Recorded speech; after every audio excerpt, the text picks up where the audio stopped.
பிரசித்தி பெற்ற நாகப்பட்டினம் நெல்லுக்கடை மாரியம்மன் கோவில் சித்திரை திருவிழா வெகு விமர்சையாக துவங்கியது. ஆயிரக்கணக்கான பக்தர்கள் நீண்ட வரிசையில் பல மணி நேரம் காத்திருந்து சுவாமிக்கு பாலாபிஷேகம் செய்து நேர்த்திக்கடன். நாகப்பட்டினத்தில் அமைந்துள்ள நெல்லுக்கடை மாரியம்மன் ஆலயம் மிகவும் பிரசித்தி பெற்றதாகும். இவ்வாலயத்தில் ஆண்டுதோறும் சித்திரை திருவிழா வெகு விமர்சையாக கொண்டாடப்படுவது வழக்கம். இந்த ஆண்டு சித்திரை திருவிழா பந்தக்கால் முகூர்த்தத்துடன் தொடங்கியது. அதனைத் தொடர்ந்து நெல்லுக்கடை மாரியம்மன் ஆலயத்தில் உள்ள எல்லையம்மனுக்கு இன்று பாலாபிஷேகம் நடைபெற்றது.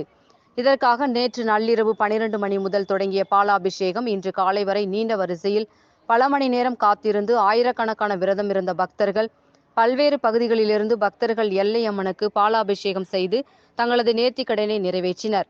இந்த பாலாபிஷேகமானது மதியம் 12 மணி வரை நடைபெறுகிறது. நெல்லுக்கடை மாரியம்மன் ஆலயத்தின் முக்கிய நிகழ்ச்சியான செடில் மரம் ஏறும் வைபவம் மே 12ஆம் தேதி நடைபெறுகிறது. இதில் பல்வேறு மாவட்டங்களில் இருந்து வரும் 5000க்கும் மேற்பட்ட பக்தர்கள் தங்களது குழந்தைகளை செடில் மரத்தில் ஏற்றி நேர்த்திக்கடன் செலுத்த உள்ளனர்.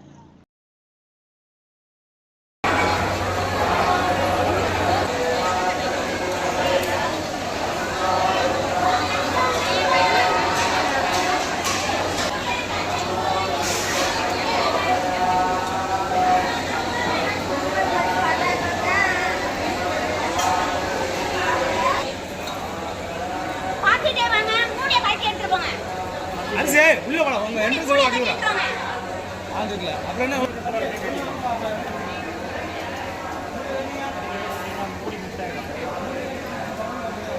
வாங்க நவுத்து வாங்க நவுத்து வாங்க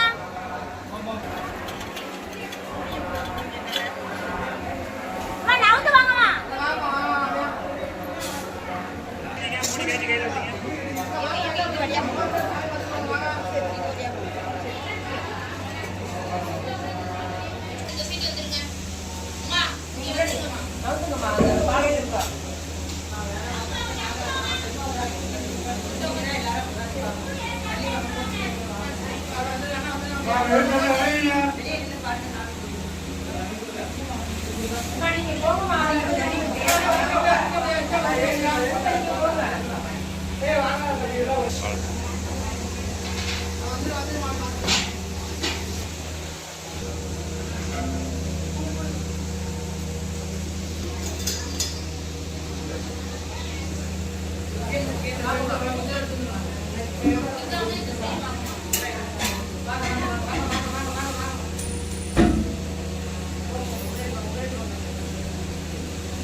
ஆமா